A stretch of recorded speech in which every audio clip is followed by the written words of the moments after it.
The call that changed everything. It was just another regular Tuesday. The kind where the hours crawl slower than a snail uphill. I was in my office, sipping lukewarm coffee that tasted like burnt cardboard. I was glued to a spreadsheet I had already reviewed 3 times. The hum of the ceiling fan above buzzed like a lazy fly, and my inbox blinked with unopened messages I wasn't ready to face. That's when my phone buzzed on the desk. A name popped up that made me blink. Malik, my brother, and I weren't exactly the kind who called just to catch up. He lived out in Hawaii, running one of those jaw-droppingly expensive resorts tourists fly thousands of miles to photograph. Our conversations were rare, usually reserved for birthdays and the occasional holiday check-in. So a random call from him in the middle of the day.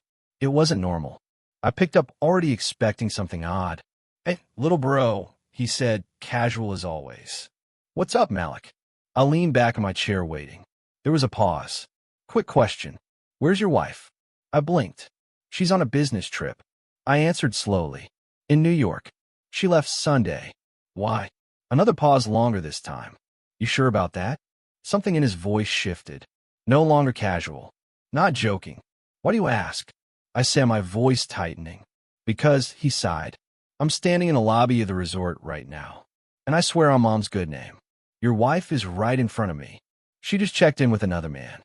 The room fell silent. I thought I misheard him. "What?" "She's here," Malik said again, lowering his voice. "Barefoot in a sundress with a guy who looks like he belongs on a cologne ad. And she just paid for the honeymoon suite using your ATM card." I didn't breathe for a moment. My hand froze on a mouse. The coffee suddenly tasted like sand in my mouth. I stared at the monitor, but the spreadsheet no longer made sense. My ears rang. My jaw clenched, but somehow I kept my voice steady. "Are you sure it's her?" "Positive," he replied. I waved at her. She waved back. The silence stretched again. I rubbed my temple, trying to push away the pounding headache that had just formed behind my eyes. "All right," I said slowly. "Don't say anything else to her. Don't let her know you told me." "You got it," Malik said. "What do you want me to do?" I didn't answer right away. My heart was racing, but my mind was already shifting into something colder. I stood from my desk and walked to the window, watching the wind rustle the trees outside. My thoughts were a storm. Belle, my wife of 6 years. I met her at a work seminar back when we were still nobodies.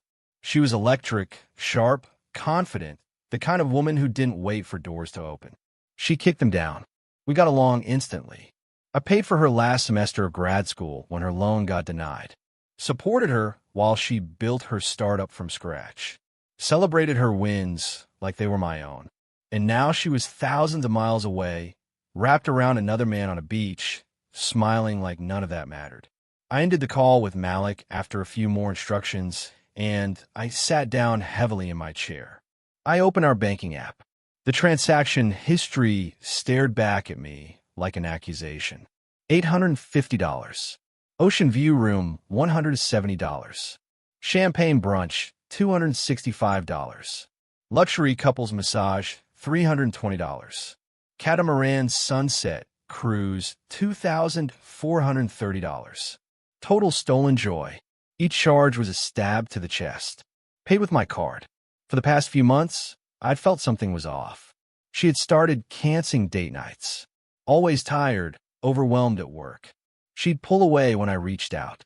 Dodge conversations with vague excuses. I chalked it up to stress. I didn't press. I gave her space. Turns out I gave her room to cheat. I wanted to scream, but I didn't.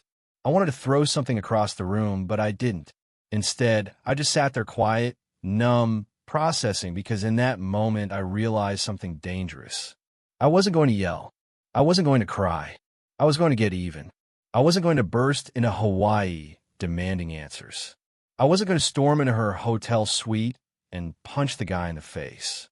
That's what she'd expect. That's what she'd prepare for. But me, I was going to sit down, think, plan.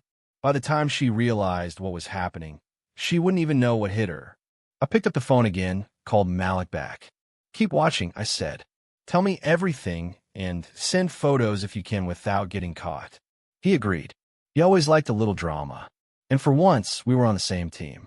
Then I called my assistant and said I wouldn't be in the office the rest of the week. I closed my laptop. I poured a glass of whiskey, sat on the couch, and stared at our wedding photo above the fireplace. I remember the way she smiled that day, the vow she made. Her voice cracked when she said forever. I should have known then. Some people say forever, but they mean until the next shiny thing comes along. I clinked the glass against my teeth. She thought I was a fool, that I'd never find out. But she forgot who I am. She forgot that I pay attention, that I see patterns, that I built my life on structure and precision. She played a careless game in paradise. And now I was about to show her that betrayal has consequences. And Hawaii was about to become the last place she'd ever forget. Paradise exposed. The funny thing about betrayal is how it doesn't hit you all at once. It seeps in like cold water under a door. Slow at first, then soaking everything before you realize you're standing in a flood.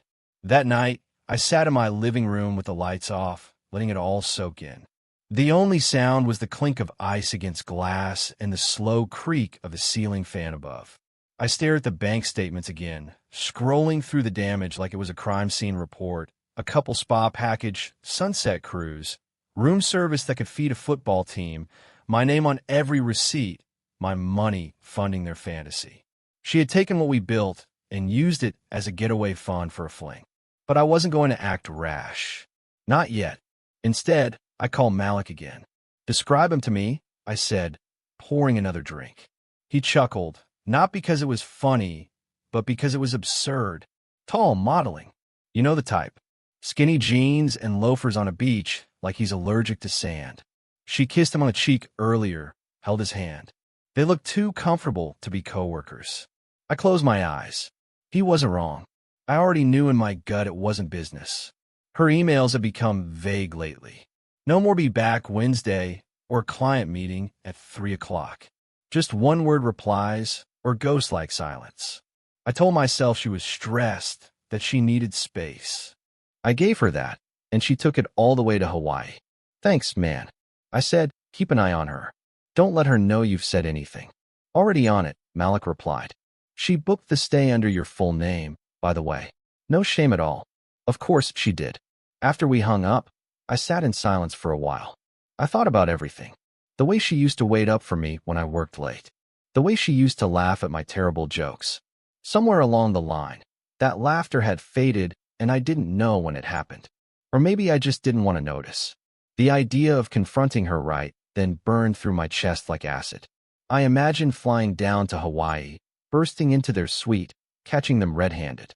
But then I pictured her reaction. She'd probably gasp, cry, beg, deny, maybe even twist the narrative and say I invaded her privacy, turn it into a story about how I didn't trust her. The victim would become the villain. No, I needed her to be exposed, but not just to me, to everyone. That meant no yelling, no throwing things, no drama, just facts. I pulled up my shared folder from our bank. Every transaction lit up like a breadcrumb trail. I made a new spreadsheet because I needed this to be organized, cold, surgical. I labeled each entry by date, location, description, and amount. It wasn't hard to tell what was hers. She loved extravagant little things. Candlelit dinners, imported wine, spa facials with names that sounded like they belonged in science fiction movies. And the worst part, it was all billed from my side of the account. I felt like a ghost watching my life from outside. That night, I didn't sleep. I sat at the kitchen island lit only by the fridge light, drafting a plan. I wasn't going to let her leave Hawaii with a tan and a smile. She'd arrive with betrayal and return with a legal storm. The next morning, I texted Malik. "Can you stall her tomorrow morning? Tell her she's been upgraded or some VIP beach experience. Just buy me time." He replied a few seconds later. "Easy. Consider it done. You cooking something up?" "Yeah." I texted. "I'm done being quiet." Then I called someone I hadn't spoken to in years. Joan. She and I went to college together, and she was the kind of person who could hack into a vending machine and get it to give free snacks for a week. Now, she was a cybersecurity consultant for a law firm and freelanced on the side. When I explained what I needed, she didn't even flinch. I'll send you a tracker that links to a live purchase log, she said. Give me access to the joint account, and I'll feed everything into a private sheet. Can you match it to GPS locations? I asked. She laughed. You want time, place, and context. You got it. I'll have it by tonight. Thanks, Joan. I'll make it worth your time. You already have, she said. I love a good revenge story. I hung up, and for the first time in hours, I smiled because now it wasn't just about the heartbreak. It was about reclaiming control. I texted Malik again. Send me a picture. Just one. An hour later, a photo came through. The two of them standing near the beach bar. She was holding a coconut drink with a pink umbrella. Her hair was down, those expensive sunglasses perched on her head, and her hand resting gently on his chest. I zoomed in. No guilt, no shame, just smiles. That's when something inside me snapped into place. The man I had been trusting, loyal, maybe a little too forgiving.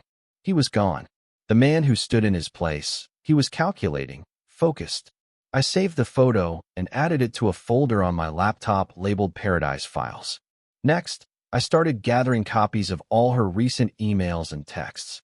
She'd sent the travel confirmation from her work address to his personal one and carelessly CC'd herself. I pulled every digital receipt, every itinerary, every piece of proof. Then I called a lawyer. Not just any lawyer. I needed someone licensed in Hawaii. Malik gave me a name, Tony. Civil attorney, sharp as glass, known for taking down big players with nothing but a folder and a raised eyebrow. I emailed her my evidence. 30 minutes later, we were on a Zoom call. I don't just want a divorce, I told her. I want a financial claim. Fraudulent use of funds, and I want her served while she's still in Hawaii. Tony raised an eyebrow. You're not messing around. Not anymore, I said. She nodded. Send everything. I'll draft a claim. When do you land? I hesitated. I haven't booked the flight yet. Well, she smiled. You'd better hurry. Paradise doesn't stay quiet forever.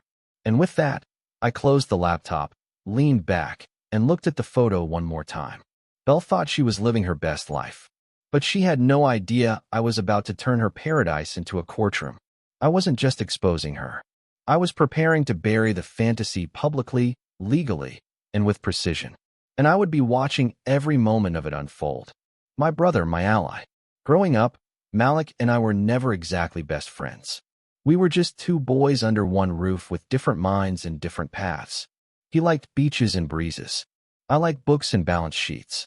While I stayed on the mainland, building a quiet life, he went off to Hawaii and turned a crumbling beachfront property into a luxury resort that made headlines. We didn't fight, but we didn't bond either. At least not until now. Betrayal has a strange way of rearranging loyalties.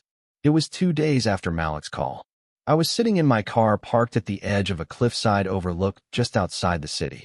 The kind of place where you go to think or maybe to scream when no one's around.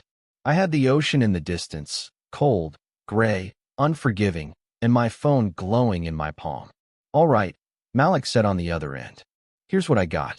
He had gone full investigator on my behalf.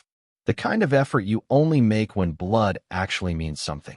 Reservation details are all under your name, he began. She booked the honeymoon suite for 6 nights. Confirmed through your shared bank card. All-inclusive champagne welcome. Turn down service. Ocean view. I closed my eyes. Send me the documents already in your inbox, he said. And I've pulled security footage, too. Discreet angles. Nothing invasive, but enough to show they're not just co-workers. You sure? I asked, jaw tight. Trust me, he said flatly. She's not talking business. They're kissing by the pool bar, arms around each other. I even saw them dancing last night at the Luau, a knot twisted in my stomach. She ever say anything to you? I asked, wondering if she tried to lie to his face. Nope. Just smiled like everything was fine. Didn't even flinch when I greeted her. She said she was just taking a break from work stress. I didn't let on. Good. In him, I asked, what's his story? Malik exhaled through the speaker. Name's Levi. I asked a few staff members to poke around. Turns out he's some kind of marketing manager at a firm in California. Mid-30s. Works out a lot. Acts like he's God's gift to women. Perfect, I muttered. The cliché of clichés. You want me to do more digging? No, I said. I've got someone else helping on that front. Because I did, Joan. She'd already sent me a Google Sheet color-coded, organized, time-stamped with every purchase bell made using our joint account since she landed. Even GPS coordinates were included, pinged from the stores and restaurants she visited. It read like a travel brochure from hell, and every entry had my name on it. My next move was to tighten the circle. I needed more than emotional damage. I needed legal ground. So, I called Joan again. "Hey," she said, picking up on the second ring. "Your sheet's updated. You should take a look at row 35. I opened it. Item boutique, jewelry set. Amount $860. Note, gift wrapped. Signed up. My future handwriting confirmed to match Belle. My hands tightened around the phone. She used my card to buy him a gift. Joan didn't answer. She didn't have to. "Keep tracking," I said. "I want every dollar mapped out. I want a full timeline. I want to know what they touched, where they stayed, what they wore." "You're getting dangerous," she said, half amused, half impressed. "No," I replied. "I'm getting smart." After hanging up, I contacted Tony, the civil attorney Malik had recommended. She was sharp, fast, and completely unbothered by the scale of the drama. "I've reviewed the files you sent," she said during our second call. "I can easily build a claim here. Fraudulent use of joint funds, emotional distress, misrepresentation. If you want to press charges or serve her papers while she's still on the island, I can help you file the paperwork within 48 hours. Make it happen. Just be aware," she said carefully.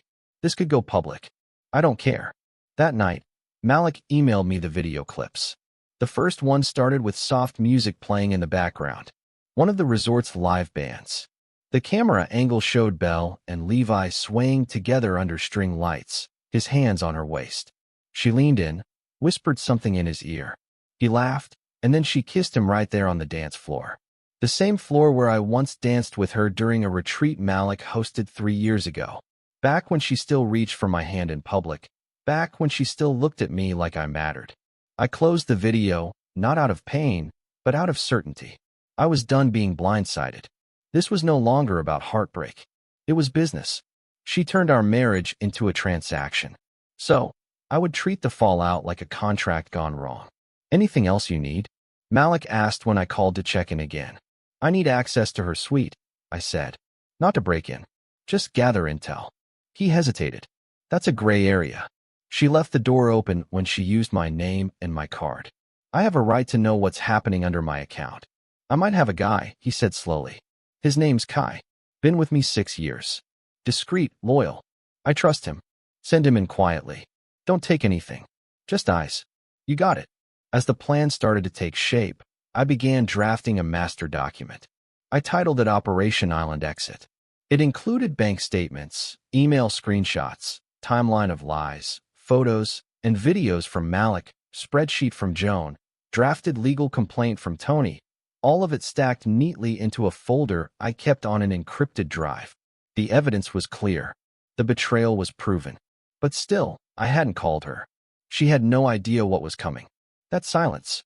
It was my favorite part because there's something powerful about letting someone walk deeper into the fire, believing they're in the sun.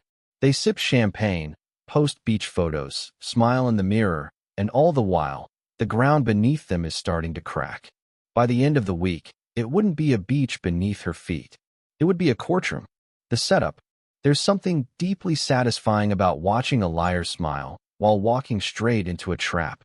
And in this case, the trap came with ocean views and complimentary mimosas. I landed in Honolulu just before noon on a Friday, stepping off the plane with a single carry-on, dark sunglasses, and a name that wasn't mine. I booked my hotel under an alias, Mr. Hayes, a name I used once for an old fantasy football league. It felt ironic now. That identity, unlike my marriage, was still intact. I didn't stay at Malik's resort. That would have been reckless. Instead, I checked into a boutique hotel just a few blocks away. One of those eco-luxury places where no one asks questions as long as you tip well and look tired. I kept to myself. No loud calls, no public scenes, just observation, coordination, and silence. Malik met me later that evening at a small cafe near the marina. He wore flip-flops and a linen shirt, blending in with the tourists. Me? I still hadn't changed out of my travel clothes. I wasn't here to relax. She's still playing the perfect guest, Malik said, sipping his drink. She booked a couple's kayak tour for tomorrow morning with him. I asked, he nodded. And they added a spa session for 2 o'clock in the afternoon. She's using the card like a prince money.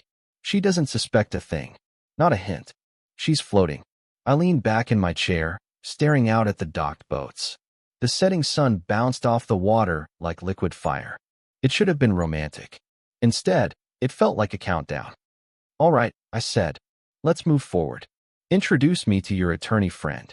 The next morning, Malik set up a quiet meeting with Tony Rivera, a civil attorney whose office overlooked the edge of Diamond Head. She greeted me with a firm handshake and a confidence that made it clear she didn't lose often. I've reviewed the documentation, she said, gesturing to the thick folder I'd provided. You've got solid grounds. Financial misconduct, fraudulent use of joint funds, and emotional distress. More importantly, we can file here. But if you wanted to hit harder, we wait until she's mid-trip. Let her think everything's perfect, then drop the hammer. I nodded. Make her feel untouchable, then remind her she's not. Tony smiled. My kind of client. That afternoon, I returned to my hotel and reviewed the latest batch of updates from Joan. The spreadsheet had grown. More dinners, jewelry, a private snorkel tour. One transaction labeled Lover's Cove Picnic Basket Premium. That one stung, not because of the money, but because we'd done that same picnic 2 years ago. It had been her idea then. Now it was recycled romance for someone else.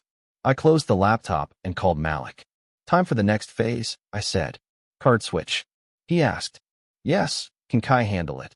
Kai was Malik Unk's right-hand man. Quiet, unshakable, the kind of guy you could trust to carry secrets to the grave.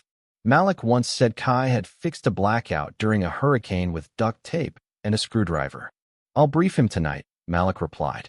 We LL do it tomorrow morning when she comes down for breakfast. Tell him to be fast, clean, no errors. The plan was simple. Malik would stage a billing issue at the front desk that required Belle's physical presence. Something like a hold error on the room. While she was down arguing, Kai would enter the suite, swap her real ATM card with an identical dummy, and leave everything else untouched. When she tried to use it later that day, nothing would work. Her picture-perfect vacation would collapse by degrees. Each swipe a reminder that control was slipping. By the time the sun rose, everything was in motion. Malik called me around 10 a.m. She's at the desk now. He whispered, giving my staff the fake smile. Is Kayan already in and out like a ghost? I grinned. Perfect. Later that afternoon, Joan messaged me. No activity on the real card since 10:13 a.m. Looks like the decoy is in full effect. That was the moment I finally felt the shift, the balance tipping. I imagined her standing at the register of some boutique shop, sunglasses in one hand, disappointment curling her lips as the cashier shook their head. Card declined. Swipe again. Declined. Confusion. Embarrassment. Panic. Malik confirmed it. They went to the jewelry store in Waikiki. He said she tried to buy a gold chain, got declined. Tried again. Nothing. Levi looked confused. She looked pissed. And now they're back at the resort. She's on the phone with someone. Probably the bank. Or maybe you. I chuckled. Let her call. I didn't answer, of course. I wasn't ready yet. She had to sit in it longer. But I wasn't done. I crafted a short message on a white piece of paper and sealed it in an envelope. Then I printed one of the clearest screenshots of her kissing Levi on the beach and added it inside. On the paper, I wrote just one line. Smile. You're not on vacation anymore. I handed it to Malik in the lobby that evening. Deliver this to her tomorrow morning. Hand it to her personally. Say it's from a private guest, then walk away. He turned the envelope over in his hand. She's going to lose it. That's the point. That night, I returned to my quiet hotel room. I stood by the window, watching the ocean crash against the rocks, and thought about the man I had been just 1 week ago. Blind, tired, trying to fix something that was already broken. Now, I wasn't trying to fix anything. I was just making sure the wreckage had my signature on it. The next morning, Malik called me with a chuckle in his voice. She opened it in the breakfast lounge, he said. Went pale like someone kicked the chair out from under her. Levi asked what it was. She told him it was nothing. Then she stormed off to her suite. I smiled, staring at the rising sun outside my window. Good. She's going to blow soon, Malik added. She already did, I said calmly. She just doesn't know it yet. I ended the call, finished my coffee, and zipped up my suitcase. It was time to go home. Not because I was finished, but because the real show was about to begin, and she still had no idea the cameras were rolling, the card switch. There's a specific kind of silence that follows a perfect setup. It's not empty. It's loaded, like the air right before a storm breaks, or the hush that settles in a courtroom when the verdict is about to be read. That's the silence I sat in the morning after Malik delivered the envelope. A thick, waiting kind of silence. I didn't rush it. I let the clock do the work. At exactly 11:03 a.m., the first call came through. Riel. I watched her name flash across my screen. I didn't move. Let it ring. Then another. Then another. I muted the phone and slid it face down across the counter. My hands were steady, my breathing calm. I'd imagined this part for days, the unraveling, but nothing compared to the real-time thrill of watching her world sink slowly beneath her feet. She called 6 more times over the next 2 hours. I didn't pick up. Meanwhile, Joan kept feeding me live updates from the card tracker, or rather the lack of them. Declined again. She messaged at 12:12 p.m., this time at a beachside cafe. She tried 3 times. The beautiful thing about revenge done right is that it's not loud. It doesn't slam doors or scream accusations. It whispers truth into places where lies used to live. That's what this card switch was. Not revenge in the classic sense, but revelation. One swipe at a time. Malik texted me mid-afternoon. She's asking everyone at the front desk why her card isn't working. She thinks it's a hotel error. Let her, I replied. I imagined her standing there in that overpriced sundress, trying to smile while confusion bloomed across her face. Levi probably standing nearby, arms crossed, wondering what she was hiding. I wondered if he knew the room they were staying in was booked under my name. If he noticed that every time she signed a receipt, it was with a last name she swore she wasn't proud of anymore. But the best was yet to come. I had prepared a second envelope. This one heavier, thicker, stuffed with truth. Inside, I had placed a printed bank statement with every line highlighted that matched their trip. A spreadsheet compiled by Joan, organized by date, location, and cost. The resort's room booking confirmation bearing my full name. A divorce petition drafted by Tony, and finally, a neatly labeled USB drive. That USB, it contained the video footage Malik had collected. Their slow dances, hand-holding, laughing under tiki lights, the kiss by the bar, all time-stamped, all in high resolution. This wasn't just evidence. It was a story, a timeline of betrayal wrapped in facts, and it was about to land directly in her hands. It was a mistake. It just happened. You planned the trip. There was silence. You bought the tickets. You forwarded the itinerary to him. You used my funds to do it. That's not a mistake, Belle. That's a choice. I let that hang in the air. She didn't respond. You don't understand. She finally whispered. I've been feeling lost alone. You've been distant. You've been working so much. No, I cut in. Don't do that. Don't blame my job. Don't act like loneliness is a permission slip for betrayal. You could have talked to me. You could have told me something wasn't right. Instead, you packed a bag, smiled in my face, and flew to paradise to play house with someone else. There was no defense. She knew it. Her voice broke. Please. I'm sorry. I didn't mean for it to go this far. It just got complicated. I was confused. You weren't confused when you booked a luxury suite.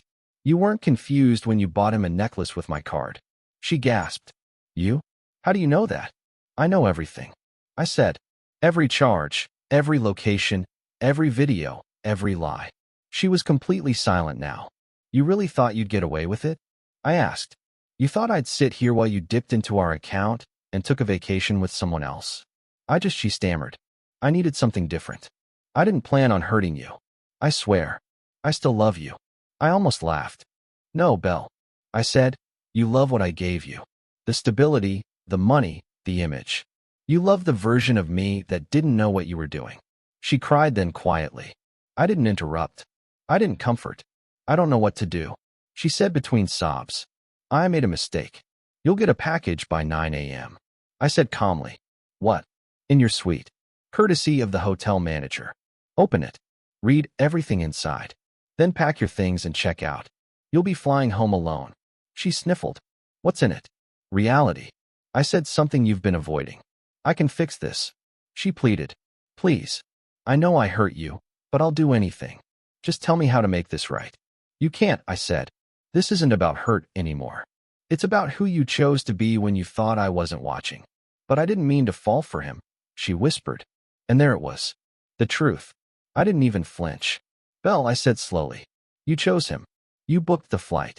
You packed the bags. You shared the bed. You used my card to fund the fantasy. That's not something that just happens. That's effort. That's intention. Silence. And then the smallest voice I had ever heard from her. I'm scared. You should be. The line was quiet for a long time. I could hear her breathing. Maybe she thought I'd soften. Maybe she thought I'd say come home, or we'll figure this out. But I'd figured it out already. And she no longer had a place in it. I have to go. I said wait. But I hung up. I stood in the quiet of the house for a long while after that. The walls felt a little wider, the air a little clearer, like the house had been holding its breath, too. And now it was free to exhale. I went downstairs, brewed a fresh cup of coffee, and took it out onto the porch. The sky was turning gold. Birds chirped in the trees. For the first time in a long time, I felt still. No more guessing, no more wondering, just truth. I didn't need to yell or scream to win. All I had to do was stop pretending she was someone she never intended to be. And soon when she opened that package, she'd realize just how much pretending had it cost her. The envelope of consequences. The sun rose in Honolulu like it always did. Calm, golden, promising. But for Belle, this morning was going to be different. I imagined her waking up in the luxury suite. The ocean breeze slipping through the curtains. The faint sound of waves in the distance. For a moment, maybe she even forgot everything. Maybe she reached for Levi. Maybe she still hoped this was just a bad dream. But dreams don't come with documents. At exactly 9 a.m., Malik followed through on our agreement. He walked up to the suite, knocked twice, and handed her a second envelope. This one thicker than the last. He didn't say a word, just smiled politely, turned around, and walked away.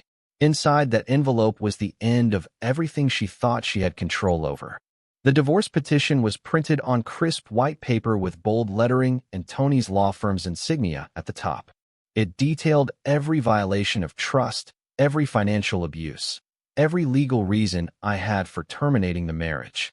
No fluff, just facts. Alongside that, I had included a formal restraining order against her access to all joint accounts, investments, and property titles.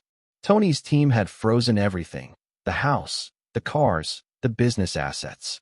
Belle now had no access to anything we had built together. Also included was a breakdown, a full spreadsheet color-coded, labeled with every single dollar she had spent using my name. There were receipts from the resort, restaurants, designer stores, and even gas stations. Each row was a nail in the coffin. Joan had done an exceptional job organizing it all, and it looked less like a document and more like a prosecution case file. But what truly mattered, the thing that would take her breath away, was the final item in the envelope, a small black USB drive, neatly labeled. Inside the USB was the footage for separate clips, each captured with date and timestamps from Malik's security system. There was no ambiguity, no grainy, low-resolution blur to dispute. The kiss under the tiki lights, the hand on her thigh at the poolside lounge, the giggling as she leaned on Levi during the lull. The way she leaned into his neck as they walked back to the suite at night. It was all there. And he, Levi, was just as exposed. That's the part she hadn't thought through. He worked for a firm in San Diego. Belle once told me it was conservative, uptight, known for firing employees over office romances and inappropriate social behavior. She never thought I'd find out. Never thought Malik would track the footage. Never imagined I'd take it this far. But I had, because love wasn't the point anymore. Dignity was. I got a call from Malik about 30 minutes after he delivered the envelope. "You're not going to believe what just happened," he said, half laughing. "Try me," I replied. She came down to the lobby in a fury, holding the envelope like it had bitten her, demanded to speak to management. Then she demanded to speak to me, and I asked. I met her outside the main door, as he said. She started yelling, asking if I was working with you. She said it was invasion of privacy. I let her talk. Smart. Then Levi came out. He looked shaken. I think he saw the video. I leaned back in my chair. He knows. Oh yeah. His face said it all. He wasn't furious. He was terrified. Probably realized the kind of fallout he's about to walk into. Good. They argued right there in front of everyone, Malik said. She said something about fixing it. He said something about lawyers. Then he just walked off. Didn't even wait for her. That part didn't surprise. She had traded 6 years of Rio for 6 days of illusion. And now she was left holding an envelope full of truths and a name no one wanted to be associated with. Later that day, I received an email from Tony's assistant. Everything had been filed. The claims were active. The documents had been notarized and verified. I now had legal separation pending trial and a strong financial misconduct case. And the startup I helped Belle launch. I had already removed her from the accounts. Back when we set up the LLC, she didn't pay attention to the fine print. I had retained majority control with 60% equity, standard protection in case she ever wanted to sell early. I never thought I'd use it this way, but now it felt like insurance. I sent a notice of removal to her business email that evening, effective immediately. She was out, no longer CEO, no longer partner, no longer tied to anything I built. The final blow came when Malik told me Levi's company had received a forwarded copy of the video. Not by me, of course not, but someone anonymous, someone who simply labeled the email. Thought your HR department might want to see this. I didn't have to ask who sent it. Joan. She always did have a flair for timing. By that night, the fallout was in full swing. I stayed up reading a book I'd been trying to finish for months. Something about quiet resilience and rebuilding after a storm. Funny how I understood it better now. My phone buzzed once more. A text from an unknown number. Please, can we talk? Just once, please. I didn't respond because what was there left to say? She had poured gasoline on our life and lit the match, thinking I wouldn't notice the smoke. But now she was choking on the fumes. She had lied to my face, spent my money, kissed another man under my brother's roof, and thought all she had to do was cry her way out of it. Not this time. I walked out onto the balcony, breathing in the cool night air, letting it settle in my lungs. There was no need for revenge anymore. I'd already won. Not through rage, not through violence, through evidence, through calm, through the truth. Let people call me cold. Let them say I overreacted. Because in the end, she tried to write me out of the story we built together. But I held the pen, and she just got edited out, grounded, and exposed. When I stepped off the plane back home, I didn't feel victorious. I didn't feel angry either. What I felt, oddly enough, was quiet. A kind of stillness that settled in my chest like dust after a storm. I wasn't coming home from a war. I was coming home from a revelation. And the man who had left just a week ago wasn't the same man walking into this house now. I took my time walking through the front door. Everything was exactly as I left it. The shoes neatly by the door. The vase with dried lavender still sitting untouched on the dining table. But the energy had changed. It was no longer our house. It was mine. Completely irrevocably mine. Before I even unpacked, I did what needed to be done. First, I changed the locks. A locksmith came within the hour. I didn't explain why. I didn't need to. The man simply did the job, took the payment, and nodded before leaving me standing with a brand new set of keys and a fresh bolt on the past. Next, I contacted my bank and finalized the financial separation. Our joint accounts were already frozen thanks to Tony. But now I made it permanent. No more access. No more loopholes. Every dime was accounted for. Every transaction traced. I wasn't just protecting myself. I was securing peace. Then I cleared the house. Not of furniture or memories. Just of her. Everything that belonged to Belle. Her clothes, shoes, makeup, books, favorite mugs, even her yoga mat. I boxed up and stored in the garage. I didn't throw anything out. That would have been too easy.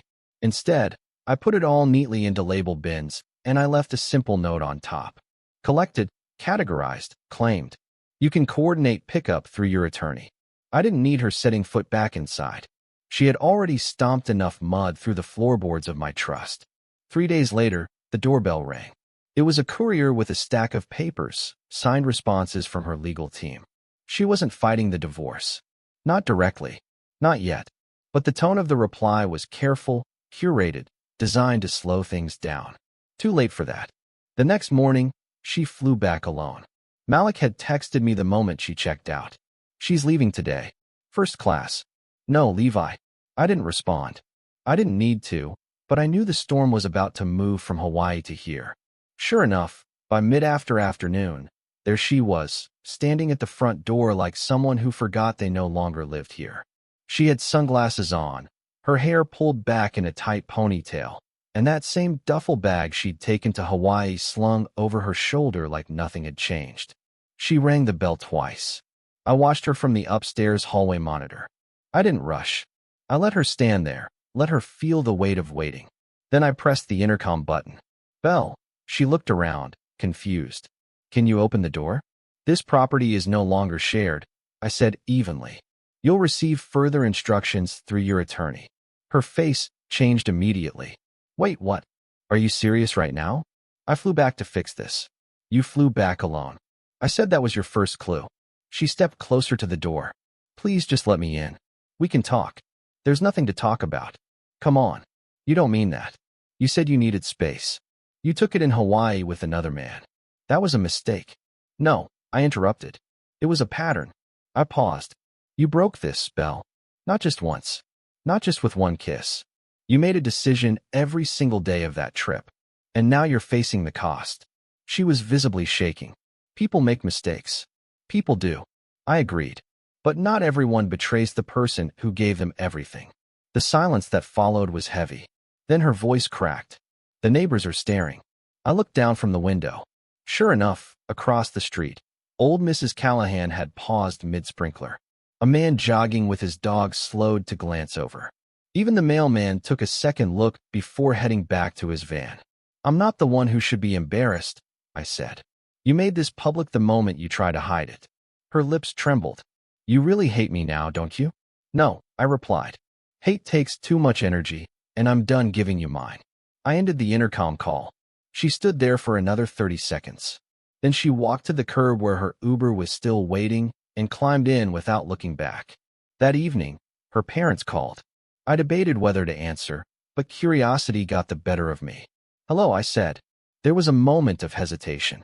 Hi, her mother said, her voice tightly wound. We heard about everything. We just wanted to hear your side. You want my side? Yes, her father added. Belle's upset. She says it wasn't what it looked like. It never is. I said. Well, she went to Hawaii with another man. She used my bank card. She booked the suite under my name. She lied to all of us. If you're looking for someone to feel sorry for, I'm not him. There was a long silence. I'm sorry, her mother said finally. We didn't know. No, I replied. You just didn't ask. I hung up. I didn't know them closure. Not when they'd spent 6 years turning a blind eye out of the cracks she caused and calling them character. That night, I sat on the back patio with a glass of water and watched the sky turn orange. The same sky we used to sit under together, laughing at silly TV shows and dreaming about our future. Now I sat under it alone, and for the first time it didn't feel empty. It felt earned. The house was no longer filled with tension. No walking on eggshells. No late-night text I wasn't supposed to see. No phone calls that ended the second I stepped into the room. Just silence, and silence, when it's finally honest, is the loudest kind of peace. I walked back inside past the row of label boxes in the garage and shut the door behind me. She had returned home thinking she could fix it with words, but some bridges burned so clean there's nothing left to walk across. The final confrontation. A month later, I stood in the hallway outside courtroom 4B, dressed in a charcoal gray suit, holding nothing but a leather folder and calm resolve. The hallway buzzed quietly, shuffling feet, muffled conversations, the occasional call for silence, but all of it faded to a dull murmur as I stood by the bench, waiting for her. Belle arrived 5 minutes late. She looked nothing like the woman who had stepped onto a Hawaiian beach in a sundress and sunglasses. Today, she wore a navy skirt suit. Her hair pulled tied into a bun as heavy with something between regret and stubbornness. Beside her was a sharp-looking attorney with an expensive briefcase and the kind of practiced smirk that only existed in courtrooms and overpriced divorce settlements. She didn't make eye contact. I didn't care. My attorney, Tony, stood beside me with quiet confidence, flipping through documents like she already knew how this would end. When the clerk called our case, we entered the courtroom and sat across from each other at two separate tables. The judge was a middle-aged woman with a steel gaze and a reputation for disliking unnecessary drama. Exactly who I'd hoped for. Tony opened with a calm summary of the case. Financial misconduct, betrayal of marital trust, fraudulent use of shared assets. She spoke clearly, backed by dates, receipts, bank statements, and video footage we'd submitted into sealed evidence.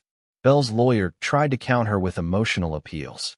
"Your Honor," he said, "my client acknowledges that mistakes were made, but this was not a calculated attempt to harm her husband. This was the result of emotional distance in the marriage. My client felt isolated, neglected, and alone. She acted irrationally, yes, but not maliciously." Riel lowered her eyes like the weight of those words was hard to carry. The judge didn't blink. Tony rose smoothly. "Your Honor, feeling neglected doesn't justify using your spouse's identity and financial accounts to fund an adulterous vacation.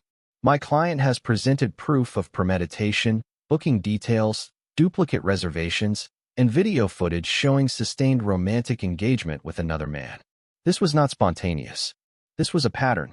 The judge nodded, flipping through the documents. Then she turned to Belle.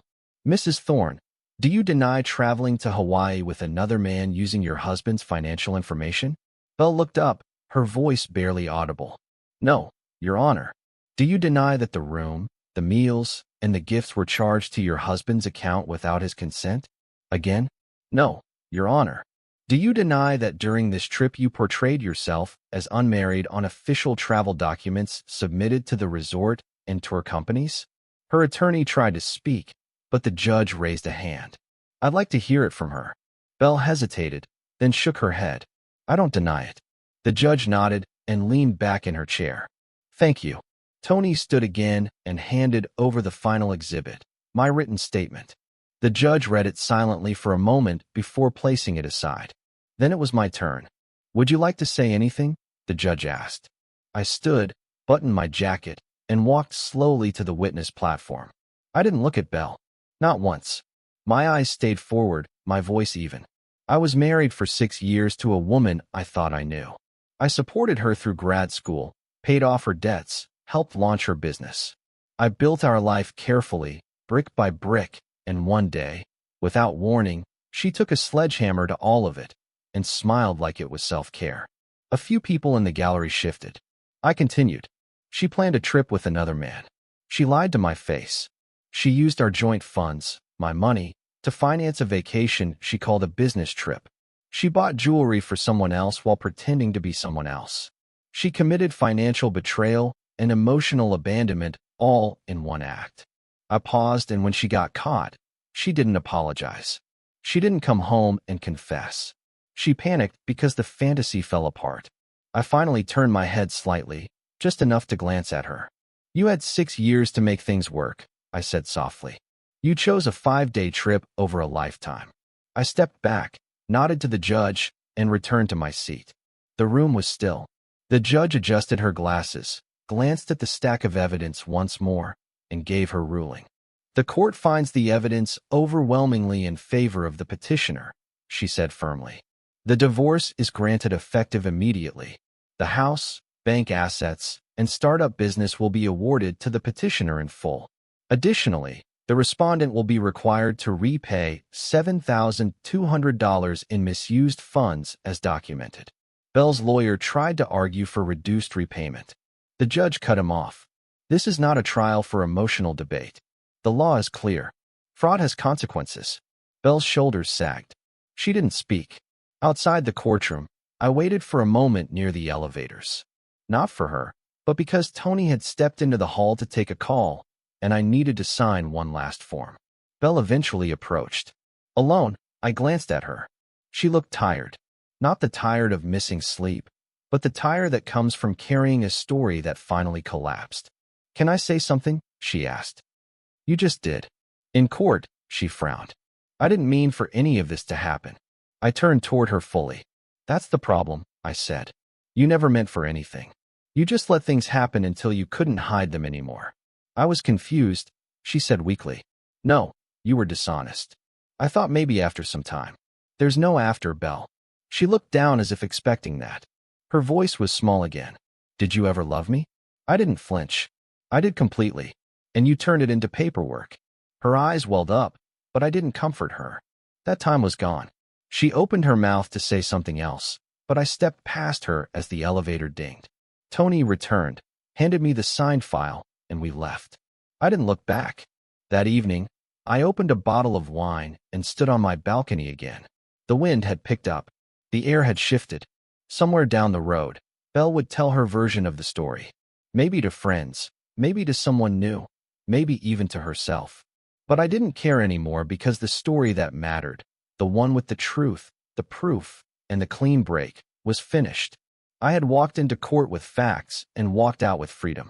No screaming, no slamming doors, no dramatic exits. Just the quiet sound of closure and the knowledge that I had rebuilt what she tried to tear down with dignity intact. My life rewritten. It's funny how peace doesn't come with fanfare. It doesn't knock on your door with balloons or announce itself like a grand entrance. It comes quietly, softly, like a breeze drifting through an open window, reminding you that the storm is gone. That's how I felt waking up in my new apartment for the first time. The sun filtered through the blinds, casting golden stripes across the hardwood floor. My dog, yes, I finally got one, was curled up at the foot of the bed, snoring softly. He was a rescue, a stubborn little mutt named Milo who liked to hog the blankets and bark at his reflection in the mirror. Somehow, his presence made the space feel lived in, real, like I wasn't just existing. I was healing. The apartment wasn't big. One bedroom, one office, open kitchen, but everything in it was mine. Every item I brought and had meaning. The framed photos on the shelf were of friends, travels, and family. No wedding pictures, no half-hearted smiles, just me in all the honest moments that never required performance. A few weeks after the court hearing, I officially moved out of the house Belle and I once shared. I didn't fight to keep it, even though the judge had awarded it to me. I didn't want to live in a museum of broken memories. I sold it. Got a good offer, too. Young couple, newly married, excited to start their life together. I let them have it. Let them fill the space with hope instead of history. Belle didn't contest the sale. She barely said anything after the ruling. And I got back to living. I started biking again on Sundays the way I used to before I met her. Just me and the wind riding along the river trails with no destination, no schedule. I found new coffee shops, met neighbors, took cooking classes on Thursday nights because for the first time in years, I didn't have to worry about someone else's preferences. I didn't check her social media, didn't scroll through tagged photos, trying to see who she was with or what excuse she was giving the world. That chapter was closed. Reading it again wouldn't change the ending. Malik and I talk more now. The whole ordeal had brought us closer than years of birthdays and holidays ever did. We laughed about things now. Small details that had once stung. "You should have seen her face when the envelope landed," he'd said once over a call. Like someone handed her a live grenade. He came to visit a few weeks later. We grabbed dinner, sat on the rooftop of a local restaurant, and just talked.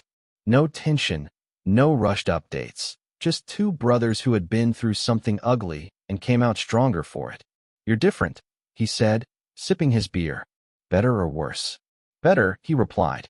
"You look lighter, like you're finally breathing." I nodded. "Feels that way, too." Then there was Tony. What started as a purely professional connection had slowly grown into something I didn't expect. We stayed in touch after the case ended. Initially about paperwork, then about life. One evening, we met for drinks at a quiet bar downtown. She looked different out of court, more relaxed, warmer. Her sharpness was still there, but it was softened by genuine curiosity. She asked how I was doing. Not in the way people do to be polite, but like she really wanted to know. "I'm learning to be selfish again," I told her. She smiled. "Good. You earned that." By the end of the night, I realized I hadn't thought about Belle once. Not her lies. Not the videos. Not the voice that once convinced me she'd never hurt me. Just me and the woman sitting across from me, sipping wine and laughing without pretense. It didn't turn into something overnight. I didn't dive into a rebound or force myself into romance. I let it unfold the way healing should. Slow, steady, respectful. Maybe it becomes something more. Maybe it doesn't. But for once, I was okay with the uncertainty. One Saturday morning, I visited the place I used to sit with Belle on our good days and overlooked that faced the city skyline, tucked behind a quiet park. I sat alone on the bench, watching the wind carry leaves across the path. I thought about everything she took from me and everything I took back. She took my trust. I reclaimed it through boundaries. She took my finances. I rebuilt with intention. She took my dignity. I answered her betrayal with grace, strategy, and silence. People often say that revenge is best served cold. But I disagree. The best revenge is living a life so complete, so unapologetically peaceful that the person who tried to destroy you ends up haunted by how little they mattered in the long run. Belle had called me once weeks after the court decision. I didn't answer. She left a voicemail and never leave. "You were part of my good karma streak," she said, laughing. "Helping you gave me purpose again. You saved me," I told her. "No," she replied. "You saved yourself. I just handed you the flashlight." I thought about that for a long time after we hung up because she was right. I could have chosen anger. I could have destroyed everything in my path just to feel powerful again. But instead, I chose clarity. I built spreadsheets, not shouting matches. I chose courtrooms, not chaos. I chose dignity when I had every right to explode. And because of that, I didn't just survive the betrayal. I redefined myself through it. Now, when people ask me what happened between us, I don't tell the whole story. I don't list the lies, the expenses, or the beach photos. I just say this: she left thinking she found better. I stayed and found peace. And that's enough because I don't owe the world an explanation for how I healed. I only owe myself the truth of what I endured and the pride of how I overcame it. So here I am, 39, divorced, rebuilding, and happier than I ever was in that marriage. Some people chase beaches while burning bridges. Me, I've learned to build on solid ground. No more borrowed trust, no more forced smiles, no more fake forever. Just me, my dog, a skyline view, and the quiet certainty that I will never let someone write me out of my own story again. Not even for paradise.